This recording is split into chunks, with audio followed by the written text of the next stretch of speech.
লন্ডনে অনুষ্ঠিত হলো যুক্তরাজ্যের রেস্তোরাঁ খাতের অন্যতম মর্যাদাপূর্ণ আয়োজন কারি লাইফ অ্যাওয়ার্ডস অ্যান্ড গ্যালা ডিনার।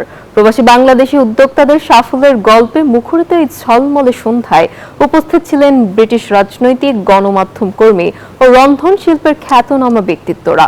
অনুষ্ঠানে যুক্তরাজ্যের বিভিন্ন প্রান্তের সফল রেস্তোরাঁ মালিক ও শেফদের হাতে তুলে দেওয়া হয় নানা বিভাগে সম্মাননা।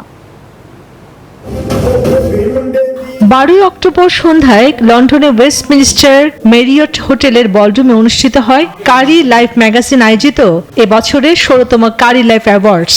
উৎসব মুখর এই আয়োজনে উপস্থিত ছিলেন ব্রিটিশ রাজনৈতিক, লর্ড সভার সদস্য, সংসদ সদস্য, সফল ব্যবসায়ী ও রেস্তোরাঁর উদ্যোক্তারা। It's been a fantastic night. We had people from all over the country, from Scotland, from Edinburgh to Brighton, all across.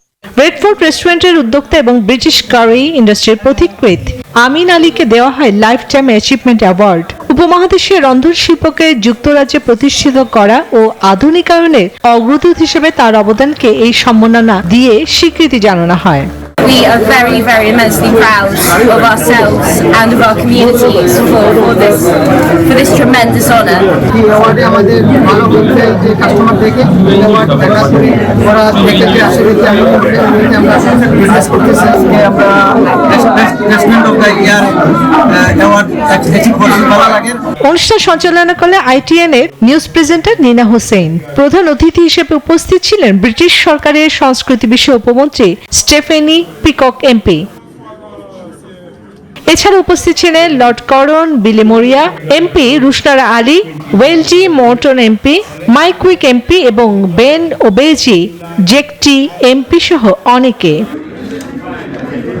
এবারে আসলে বিভিন্ন ক্যাটাগরিতে মোট 39টি পুরস্কার প্রদান করা হয়। কারি লাইফ অ্যাওয়ার্ডস এখন থেকে শুধু রাতের আয়োজন নয়, এটি প্রবাসী বাংলাদেশিদের কঠোর পরিশ্রম, উদ্ভাবন আর সাফল্যের এক উজ্জ্বল প্রতীক। Desk report, news 24।